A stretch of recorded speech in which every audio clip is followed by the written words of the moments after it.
بسم اللہ الرحمن الرحیم۔ آپ دیکھ رہے ہیں ہمارا یوٹیوب چینل روحانی دستک۔ مسجد درار کے جلانے کا واقعہ۔ یہ واقعہ کچھ اس طرح ہے کہ منافقین کو یہ تو جرت ہوتی نہ تھی کہ اعلانیہ اسلام کی مخالفت کرتے، مگر وہ لوگ درپردہ اسلام کی بیخ کنی میں ہمیشہ مصروف رہتے اور اس کوشش میں لگے رہتے تھے کہ مسلمانوں میں اختلاف اور پھوٹ ڈال کر اسلام کو نقصان پہنچائے۔ چنانچہ اس مقصد کی تکمیل کے لیے جہاں ان بے ایمانوں نے دوسرے بہت سے فتنہ سامانیاں برپا کر رکھی تھی، ان میں سے ایک واقعہ 9 رجب میں بھی رونما ہوا، جو در حقیقت نہایت ہی خطرناک سازش تھی، مگر حضور اکرم صلی اللہ علیہ وسلم کو اللہ عز و جل نے منافقین کی اس خوفناک مہم سے بذریعہ وحی آگاہ فرما دیا اور دشمنان اسلام کی ساری اسکیموں پر پانی پھیر دیا۔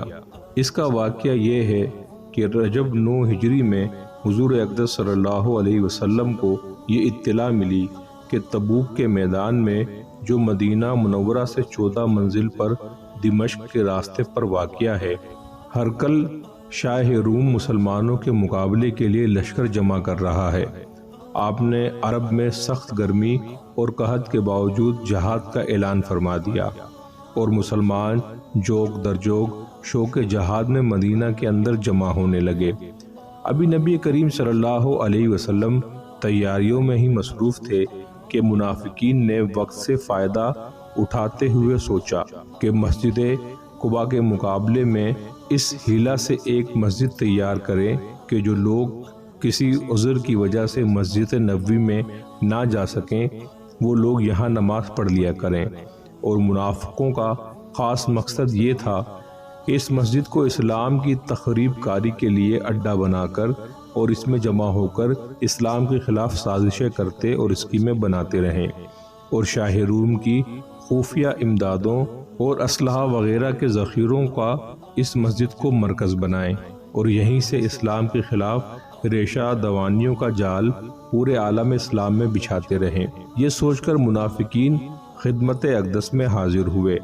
اور کہنے لگے کہ ہم لوگوں نے ضعیفوں اور کمزوروں کے لیے قریب میں ہی ایک مسجد بنائی ہے، اب ہماری تمنا ہے کہ حضور علیہ الصلوۃ والسلام وہاں چل کر اس میں نماز پڑھ دیں تو وہ مسجد عند اللہ قبول ہو جائے گی۔ آپ صلی اللہ علیہ وسلم نے فرمایا، اس وقتوں میں ایک بہت ہی اہم جہاد کے لیے مدینے سے باہر جا رہا ہوں، واپسی پر دیکھا جائے گا، مگر جب آپ بخیریت اور فتح و کامرانی کے ساتھ مدینہ شریف تشریف لائے تو وحی الہی کے ذریعے اس مسجد کی تعمیر کا حقیقی سبب آپ کو معلوم ہو چکا تھا اور منافقین کی خفیہ اور خطرناک سازشیں بے نقاب ہو چکی تھی۔ چنانچہ آپ نے مدینہ منورہ پہنچتے ہی سب سے پہلا کام یہ کیا کہ صحابہ کرام علیہم رضوان کی ایک جماعت کو یہ حکم دے کر وہاں بھیجا کہ وہاں جائیں اور اس مسجد کو آگ لگا کر خاک سیاہ کر دیں، چونکہ اس مسجد کی بنیاد حقیقتاً تقوی اور للہیت کی جگہ تفریق بین المسلمین اور تخریب اسلام پر رکھی گئی تھی، اس لیے بلا شبہ وہ اس کی مستحق تھی کہ اس کو جلا کر برباد کر دیا جائے، اور در حقیقت اس تخریب کاری کے اڈے کو مسجد کہنا حقیقت کے خلاف تھا۔